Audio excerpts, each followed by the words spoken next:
ಹೆಣ್ಣು ಭ್ರೂಣವನ್ನು ಪತ್ತೆ ಮಾಡೋದು ಹತ್ಯೆ ಮಾಡುವಂತಹ ವಿಚಾರ ರಾಜ್ಯದಲ್ಲಿ ದೊಡ್ಡ ಮಟ್ಟದ ಸಂಚಲನವನ್ನು ಸೃಷ್ಟಿ ಮಾಡಿತ್ತು. ಮೊನ್ನೆ ನಡೆದಂತಹ ಬೆಳಗಾವಿ ಅಧಿವೇಶನದಲ್ಲೂ ಕೂಡ ಈ ವಿಚಾರಕ್ಕೆ ಸಂಬಂಧಪಟ್ಟಂತೆ ದೊಡ್ಡ ಮಟ್ಟದ ಚರ್ಚೆ ಆಗಿತ್ತು.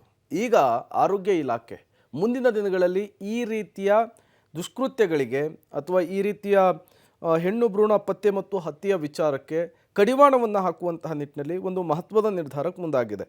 ಅದು ರಾಜ್ಯ ಮಟ್ಟದಲ್ಲಿ ಟಾಸ್ಕ್ ಫೋರ್ಸ್ ರಚನೆಗೆ ಸಿದ್ಧತೆ ಆಗ್ತಾ ಇದೆ. ಜಿಲ್ಲಾ ಮಟ್ಟದಲ್ಲಿಯೂ ಕೂಡ ಈ ಟಾಸ್ಕ್ ಫೋರ್ಸ್ ರಚನೆಗೆ ಸಿದ್ಧತೆಯನ್ನು ಮಾಡಿಕೊಳ್ಳಲಾಗಿದೆಯಂತೆ. ಮುಂದಿನ ವಾರದೊಳಗೆ ತಂಡ ರಚನೆಗೆ ಸರ್ಕಾರ ನಿರ್ಧಾರವನ್ನು ಮಾಡಿದೆ. ಸಚಿವ ದಿನೇಶ್ ಗುಂಡೂರಾವ್ ಈ ಕುರಿತಂತೆ ಹೇಳಿಕೆ ಕೊಟ್ಟಿದ್ದಾರೆ. ಟಾಸ್ಕ್ ಫೋರ್ಸ್ನಲ್ಲಿ ಯಾರೆಲ್ಲ ಇರಬೇಕು ಅನ್ನೋದು ಮುಂದಿನ ವಾರದೊಳಗೆ ನಿರ್ಧಾರ ಆಗುತ್ತೆ. ಭ್ರೂಣ ಹತ್ಯೆಯ ವಿಚಾರವಾಗಿ ಕಾನೂನನ್ನು ಬಿಗಿ ಮಾಡಬೇಕಿದೆ. 15-20 ದಿನಗಳಲ್ಲಿ ಈ ಕಾನೂನು ಜಾರಿಗೆ ತರಲಿಕ್ಕೆ ಚಿಂತನೆಯನ್ನು ನಡೆಸಿದ್ದೇವೆ. ಸದನದಲ್ಲೂ ವಿಧೇಯಕ ಮಾಡಬೇಕು ಅಂತಿಲ್ಲ, ಜಸ್ಟ್ ನೋಟಿಫಿಕೇಶನ್ ಮಾಡಿದರೂ ಕಾನೂನು ಆಗುತ್ತೆ. ಜೊತೆಗೆ ಸುಗ್ರೀವಾಜ್ಞೆಯ ಮೂಲಕವೂ ತಕ್ಷಣ ಕಾನೂನನ್ನು ಜಾರಿಗೆ ತರಬಹುದು ಅಂತ ತಿಳಿಸಿದ್ದಾರೆ.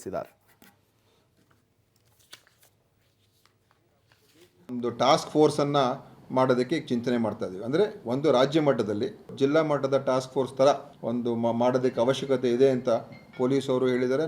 ನಮ್ಮದು ಕೂಡ ಅದೇ ಸಜೆಷನ್ ಇತ್ತು. ಸೊ ಆ ಟಾಸ್ಕ್ ಫೋರ್ಸಲ್ಲಿ ಯಾರ್ಯಾರು ಇರಬೇಕು ಅದರ ಬಗ್ಗೆ ಒಂದು ಸ್ಪಷ್ಟ ತೀರ್ಮಾನಕ್ಕೆ ಬರಬೇಕು. ನಾವು ಮುಂದಿನ ವಾರದಲ್ಲೇ ಮಾಡ್ತೀವಲ್ಲ. ಆಮೇಲೆ ಕಾನೂನಿನ ಅಮೆಂಡ್ಮೆಂಟ್ ಬೇಕಾಗಿದೆಯೋ ಇಲ್ವೋ ಗೊತ್ತಿಲ್ಲ. ನಮ್ಮ ನೋಟಿಫಿಕೇಶನಲ್ಲೇ ಮಾಡ್ಕೊಳ್ಳೋದಕ್ಕೂ ಕೂಡ ಅವಕಾಶ ಇದೆ. ಸೊ ಅಮೆಂಡ್ಮೆಂಟ್ಗೋಸ್ಕರ ಏನು ಕಾಯಬೇಕಾಗಿಲ್ಲ. ಒಂದು ನೋಟಿಫಿಕೇಶನ್ ಮುಖಾಂತರನೇ ಮಾಡೋದಕ್ಕೂ ಕೂಡ ಆದರೆ ನಾವು ಅದನ್ನು ಕೂಡ ಮಾಡ್ತೀವಿ.